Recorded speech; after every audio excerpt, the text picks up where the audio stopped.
There are stories in Scripture that feel like they were written about us. Timeless narratives that hold up a mirror to our own hearts, revealing the parts of ourselves we often try to hide, even from God. The story of Jonah is one such mirror. It begins, as so many of our own stories do, with a clear and unmistakable call from the Lord. The word of the Lord came to Jonah, son of Amittai. It was a direct commission, a divine assignment. There was no ambiguity, no room for misinterpretation. The instruction was simple, yet monumental. Go to the great city of Nineveh and preach against it, because its wickedness has come up before me. Now, we must understand what this meant. Nineveh was not just another city. It was the capital of the Assyrian Empire, a name synonymous with brutality, oppression, and pagan worship.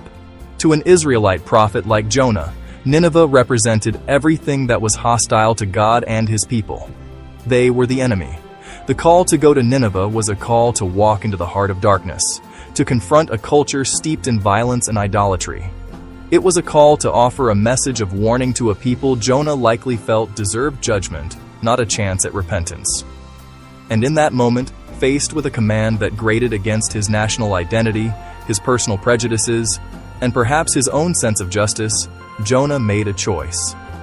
It's a choice we are all familiar with, a choice born of fear, of comfort, of a desire for control.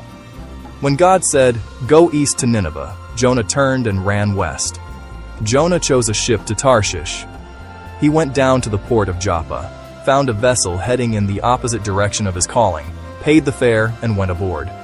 Tarshish, likely located in modern-day Spain, was the edge of the known world. It was the furthest point he could imagine from Nineveh, and more importantly, the furthest he could get from the presence of the Lord.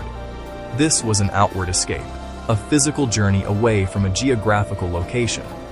But it was fueled by an inward fear, a deep-seated rebellion. He was running from a task he found distasteful, from a people he despised, and from a God whose mercy he could not comprehend. He thought that by putting physical distance between himself and the source of the call, he could somehow nullify the command. Christians, we don't always flee to a foreign port. Our Tarshish can look very different. We are called to forgive, but we run to the harbor of bitterness. We are called to be generous, but we hide in the fortress of financial security.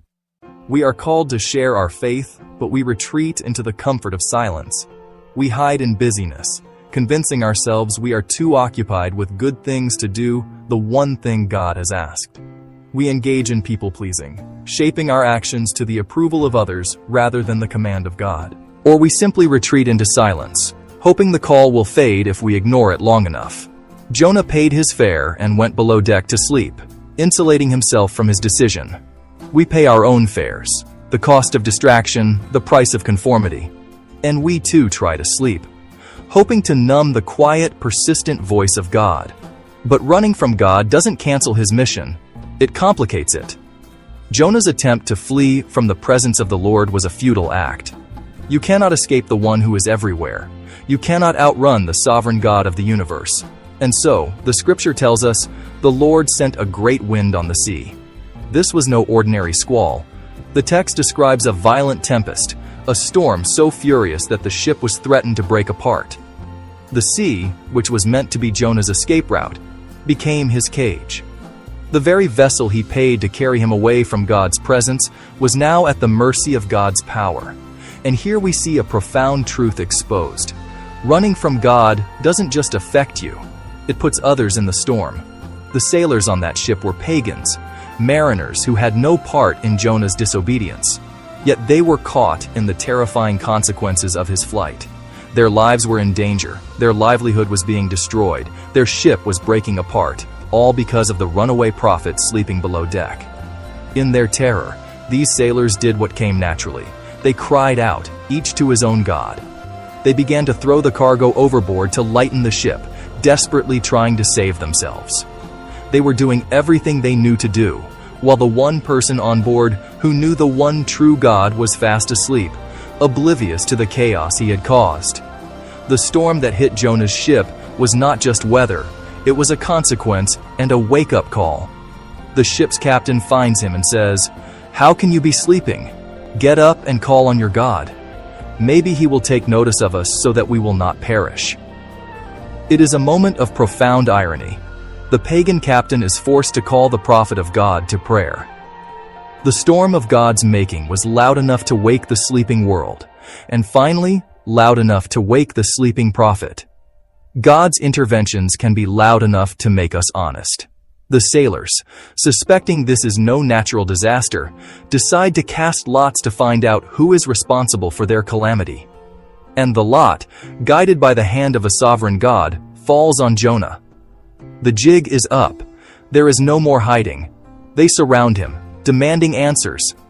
Tell us, who is responsible for making all this trouble for us? What kind of work do you do? Where do you come from?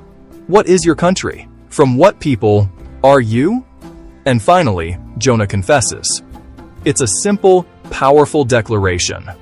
I am a Hebrew, and I worship the Lord, the God of heaven, who made the sea and the dry land.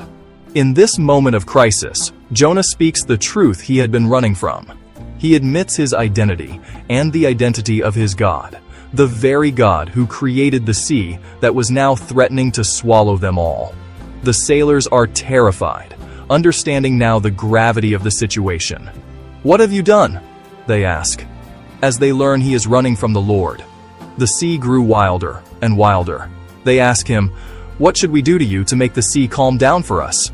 And Jonah, finally accepting the consequences of his actions, delivers a sentence upon himself. Pick me up and throw me into the sea, he replied, and it will become calm. I know that it is my fault that this great storm has come upon you.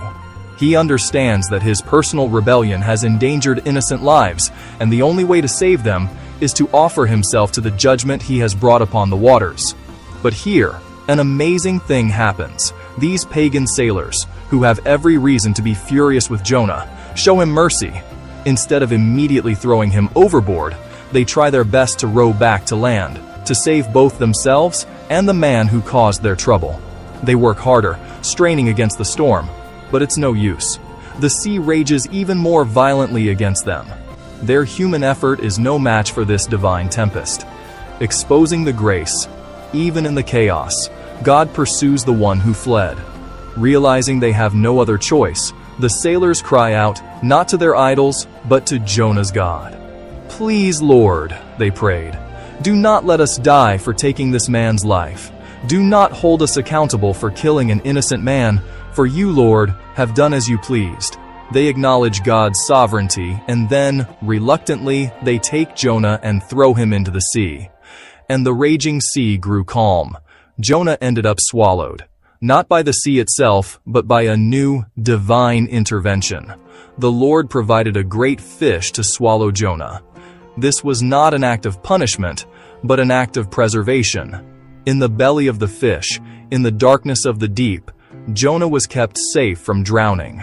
Yet even in the tempest, God's goal wasn't revenge, it was restoration. The storm was the intervention, but the fish was the rescue. It was a terrifying, bizarre, and utterly gracious prison, designed to bring a prophet to his knees. And there, in the belly of Sheol, Jonah became repentant. He prayed, he acknowledged his sin, he cried out for salvation, and he recommitted himself to his vow. He was stripped of his pride, his prejudice, and his self-reliance.